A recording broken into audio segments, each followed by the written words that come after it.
സമീർ ബിൻകരിയും കൂടി ചേരുന്നു മലപ്പുറത്ത് നിന്ന്. സമീർ, എനിക്ക് തോന്നുന്നു നിലമ്പൂരടക്കം മഴയാണ് എന്ന് പ്രേക്ഷകർ കമന്റ് ബോക്സിൽ പറയുന്നുണ്ട്. മലപ്പുറത്തിൻ്റെ പല ഭാഗങ്ങളിൽ കണ്ണൂരൊക്കെ കാണുന്ന പോലെയുള്ള വലിയ പെയ്ത്താണോ സമീർ? മോർണിംഗ്.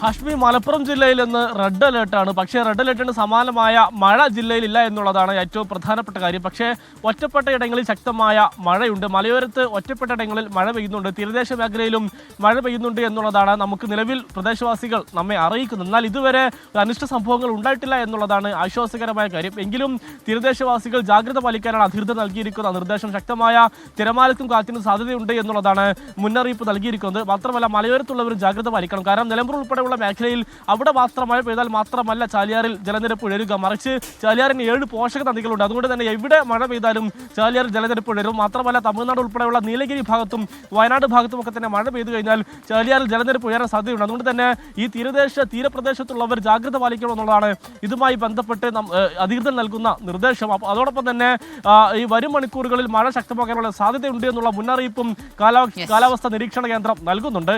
ഇന്നലെ രാത്രിയിൽ 3 വീടുകൾക്ക് മുകളിൽ മരം വീഴുന്നൊരു സാഹചര്യം ഉണ്ടായിരുന്നു. വൈകുന്നേരത്തോട് കൂടിയായിരുന്നു ഈ നിലമ്പൂരിലും അതോടൊപ്പം തന്നെ കോട്ടക്കലിലും ചങ്കരംകുളത്തും വീടിന് മുകളിലേക്ക് മരം വീഴുന്ന ഒരു സാഹചര്യം ഉണ്ടായത്. എന്നാൽ ഇന്ന് അത്തരം സംഭവങ്ങൾ തന്നെ ഇല്ല എന്നുള്ളതാണ് ആശ്വാസകരമായ കാര്യം. ഇന്ന് മലപ്പുറത്ത് റെഡ് അലേർട്ടാണ്. പക്ഷേ അത്ര ശക്തമായ മഴ ഇപ്പോൾ നിലവിൽ പെയ്യുന്ന ഒരു സാഹചര്യമില്ല. ഇന്നലെ രാത്രിയൊക്കെ ശക്തമായ മഴയായിരുന്നു. മരം വീണു, അങ്ങനെ നാശനഷ്ടങ്ങൾ ഉണ്ടായിട്ടുണ്ട്.